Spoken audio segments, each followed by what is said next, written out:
Hello everybody! We have a special guest this lovely afternoon. He knows it's him. Say hello! Oh yeah. Archie boy is now 7 months. He is our wiggly worm man. We love him. He's so squishy and fun. Throws his toys on the ground, as you can see. He is learning to crawl very well. So we're gonna start this video with him showing you how he can crawl. Nice show. Ready, go. Don't worry, I'm not leaving him unattended. Okay. Let's see. Look, look. Go get it. Go get it. Yeah, okay. Come here. Right there.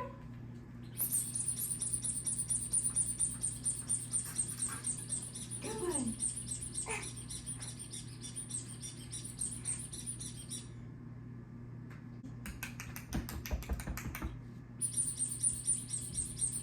Come on. Come on. Yeah.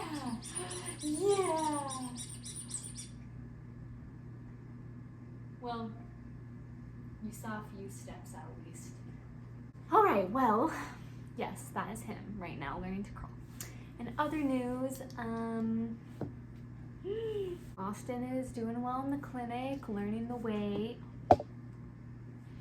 My sister was here for a week, which was so fun to have Emmy with us. We love Auntie Emmy, huh?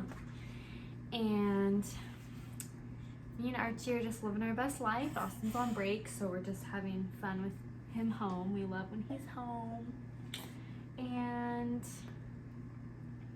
we're actually doing really good. We're in a good, we're in a really fun era of life, I would say right now. This time, it's fun. Archie is a blast, honestly, right now. He's getting lots of personality, loves hair. Will yank out anybody's hair. He's obsessed. I don't know what it is or where it came from. And here, why don't you play this? He's got 2 teeth. Oh my gosh, how could I forget? Sweet show. Yeah, that's not gonna happen. You'll just have to take my word for it. He has 2 teeth and we hate teething. But he's great. And that's where we're at with Archie boy, huh? Hi, baby. Yeah, sweetie. Okay, well, first of all, let's have a little honesty moment here. Do I look like a farmer?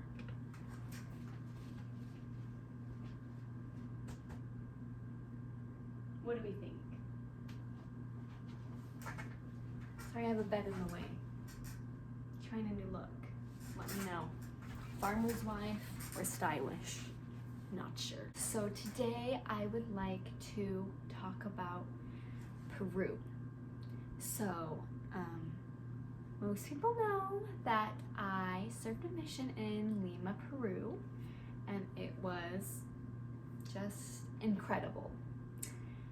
I wanted to explain a little bit more, especially to my friends who aren't members of the church and who have heard people serve missions and aren't really sure what that means or entails, because it's very common in the church that people do this. Not everybody, but many do. And I just thought I'd kind of give some background real quick before I talk about Peru, and I just want to talk about it. I miss it. I love Peru. I love my Peruvians. I'm going to try and start doing more videos in Spanish again for them because I feel more connected because I'm so far away.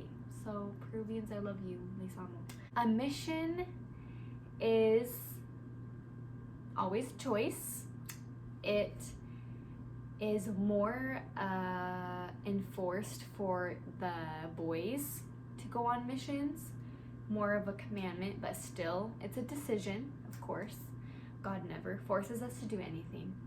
And of course for women, it's also a choice. So if you want to go, incredible. So I really felt pulled towards serving a mission. I felt like it was what I needed to do what God needed me to do, that I needed to learn, mature, a lot of things. Many know I knew Austin before I served a mission. Girls can go when they're 19, boys can go when they're 18. So I met Austin when I was 18 and I had to wait till I was 19 to go. And so it was hard for me to go, but I knew I needed to, so I did. And the things I learned, truly, it's a frightening thought to think who I would be without the mission. For real. That might sound cheesy, but wow, what a blessing that God sent me. On a mission, girls are sent for 18 months. Boys are sent for 2 years. By revelation, by our prophet, I kind of talked about in another video that we believe that we have a living prophet on earth. He and his apostles, by revelation from God, call each individual person that wants to go on a mission to any place in the world that is open to missionaries. So I was called to Peru. Other people are called to places in the United States, other countries, wherever, God feels you need to go. I was called to Lima, Peru East, the Lima, Peru East mission. What you do there is pretty nuts, like explaining. Trying to gather my thoughts of how to explain this because it is just crazy. And incredible. Crazy in the best way. So for those 18 months or 2 years that you are on your mission, you are, in a new country, depending on where you go, learning a new language so that you can communicate with the people there. In my case, Spanish. All I had previously to serving in Peru was like 2 years of high school Spanish class, which, let's be honest, no one learns crap there. So no offense, Spanish teachers, if you're listening to this. Grandpa Banks, you're amazing. Otherwise, I didn't learn anything. So you're kind of sent there cold. You're just like, okay, you have a little bit of training, learning vocabulary and grammar, but you don't really speak it yet. So you're kind of just thrown out into the, on the streets, with the people, talking to them. Of course, you're provided like home and food and that stuff, the basic necessities. But you are dedicating your life to Christ. And you are there not for yourself, because you communicate with your family 1 time a week on Mondays. It's called your P day, it's your free day. And it's not the whole day. It's for the majority of the day where you can go shopping for groceries for the week.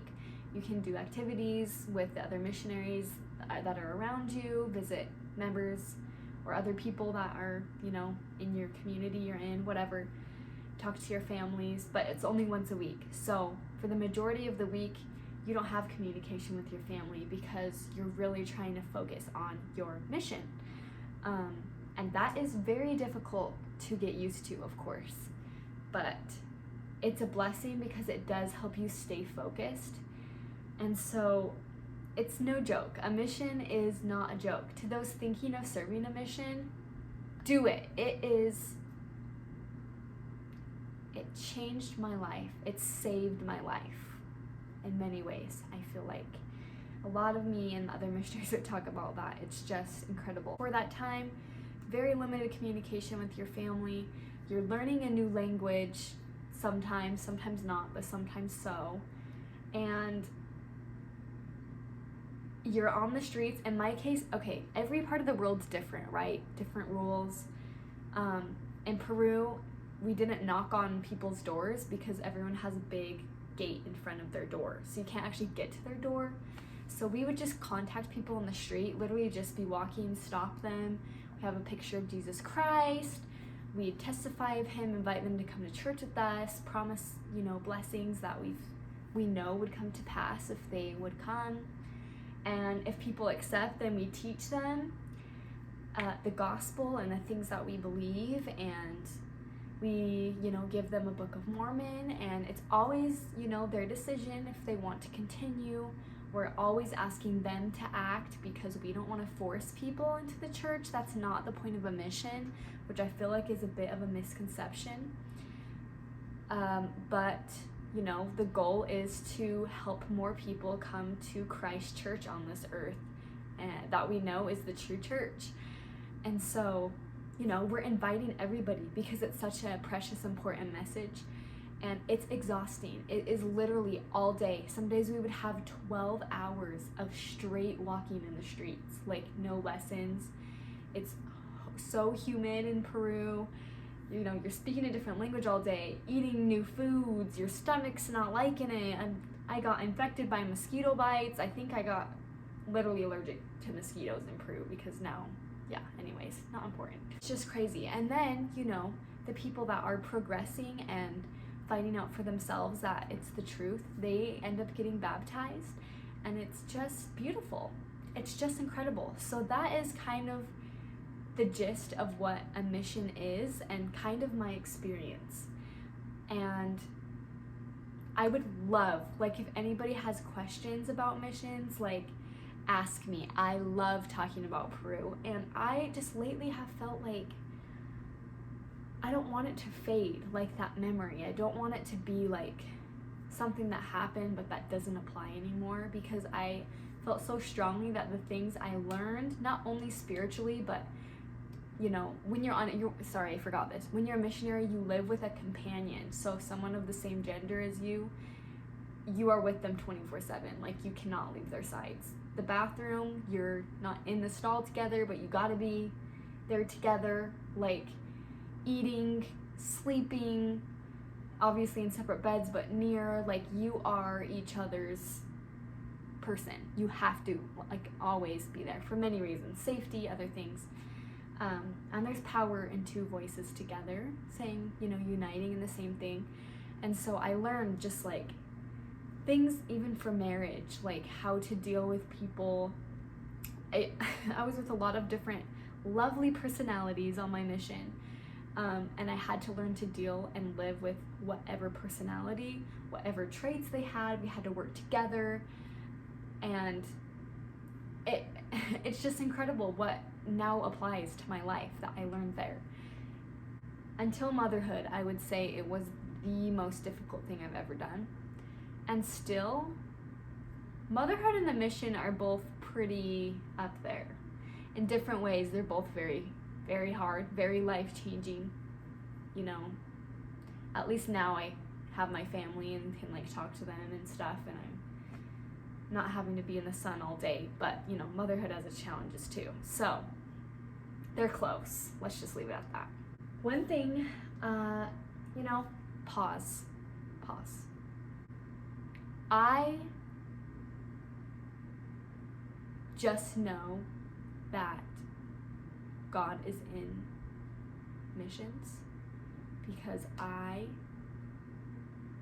started that mission with such basic, broken Spanish, and not that it's perfect now, but I was pretty fluent. Like, I think I am still pretty fluent in Spanish, and it was just 18 months. It wasn't like it was that long, and he was there. I testify of that. It was not me. Obviously, I had to put my work in and open my mouth and try to speak it, but God is there. He directs those, and Christ is so close to you when you're on the mission. I just needed to say that. I just wanted to reminisce real quick with you. My cute sister made this giant, thick scrapbook for me. It is all my emails that I sent weekly to my family and friends that were wanting to hear my experiences in Peru. And literally, it's 18 months of memories. I love it so much. Thank you, Emmy. And I just wanted to go back, what is the date? And see what I was doing at this time on the mission. This was August 6th, 2018. Let's see if I can show some of these pictures here. I was just barely in the field. Oh, the glare, okay. Well, that's me and my companion. That's me and a girl that was in the church that helped us out. The 28th of July is like their Independence Day, or like 4th of July is here. And so that was what we were celebrating there. It was really tough for me at first not being able to communicate at all with people or understand them, because I was like, why am I even here if I can't even like talk? But I had a really good experience with one of the other girls in the mission. She really helped me to kind of find joy there and sing songs in the streets and kind of try and find peace when I was just feeling like it was just me in my head and no one understood me, if that makes sense. So it looks like I was kind of thinking about that at this time. Okay, and this was August 5th, 2019, so a year later. And I was in a different part of Lima with another girl. It looks like I was transitioning companions. So if you can see in that bottom corner, that's me and Hermana Gordon. She was awesome. She was from Australia. And I was saying goodbye to my other companion. She was from Bolivia. Looks like I was talking about the Book of Mormon and how it's like a compass in our lives that always points us towards God and towards Christ. I was learning about my new area. Wow, that's so fun. I could do this. I need to do this more. I also just wanted to just say kind of the point of my message today, not only to reminisce, but one thing I so clearly understood on my mission was how little habits brought such big blessings into my life and into the lives of those I was trying to find and trying to teach. And I think, you know, coming home from a mission is kind of shocking because you've lived this life for a year and a half or 2 years of such discipline, and all you're focused on is Jesus Christ. And so coming back to like real life where you have school and work and family and relationships and all these other things that are so distracting, it's really been hard for me to find my footing again, if that makes sense. I really feel like I'm still working on that. It's been 2.5 years since I got home, and I still, you know, feel the effects of coming home from a mission. As I was talking about those tiny habits, I've been trying to figure out for so long now how to feel as great about myself and about life and the world as I felt on my mission, and what I need to do to feel that way again. And recently I've been really feeling like it's those small acts. On my mission, like I was saying, Spanish was a big trial at the very first, especially, and it was tiny things every day that got me to learn it. It was having the courage to try, open my mouth, even though it was broken and maybe a little embarrassing if like I conjugated something wrong or didn't know the word for something. I love the Peruvians because they totally respected me and knew I was trying to share something important with them.